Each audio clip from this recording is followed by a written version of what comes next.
Hi friends, omega 3 అలాగే vitamin A ఎక్కువ ఉన్న క్యారెట్, ఫ్లాక్స్ సీడ్స్‌తో కలిపి అయితే ఫ్రైడ్ రైస్ చేశాను. ఇది చాలా హెల్తీ. ఇది లంచ్ బాక్స్‌లోకి గానీ, స్నాక్స్‌కి గానీ చాలా బావుంటుంది. ట్రై చేయండి.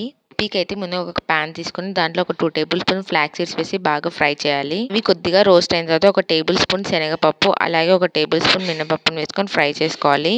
అలాగే ఒక టేబుల్ స్పూన్ ధనియాలను కూడా వేసుకొని బాగా ఫ్రై చేసుకోవాలి. తర్వాత ఒక 4-5 డ్రై చిల్లీస్‌ని అయితే యాడ్ చేసుకోండి. మీకు ఇంకా ఎక్కువ కావాలంటే యాడ్ చేసుకోవచ్చు. యాడ్ చేసుకొని అయితే మనం బాగా రోస్ట్ చేసుకోవాలి. లాస్ట్‌లో వచ్చి ఒక టేబుల్ స్పూన్ ఇంగువనైతే యాడ్ చేసుకొని అన్నీ చల్లారిన తర్వాత ఫైన్ పౌడర్ లాగా చేసుకోవాలి. మనం ఇది అయితే ఏదైనా గ్రేవీలోకి కూడా వాడొచ్చు ఈ మసాలాని. ఫైన్ పౌడర్‌లా చేసుకున్న తర్వాత అది పక్కన పెట్టేసుకోవాలి. తర్వాత ఒక కడాయి తీసుకొని ఒక టేబుల్ స్పూన్ ఆయిల్ అయితే యాడ్ చేసుకోవాలి. బాగా హీట్ అయిన తర్వాత పోపు వేసుకోవాలి. జీలకర్ర, ఆవాలు వేసుకొని కొద్దిగా శనగపప్పు, కరివేపాకుని వేసుకొని ఫ్రై చేసుకోవాలి. తర్వాత చిన్నగా కట్ చేసిన ఆనియన్ ముక్కల్ని అయితే వేసుకొని వాటిని బాగా ఫ్రై చేసుకోవాలి. ఇవి బాగా ఫ్రై అయిన తర్వాత క్యారెట్ పీసెస్‌ని కూడా యాడ్ చేసుకోవాలి.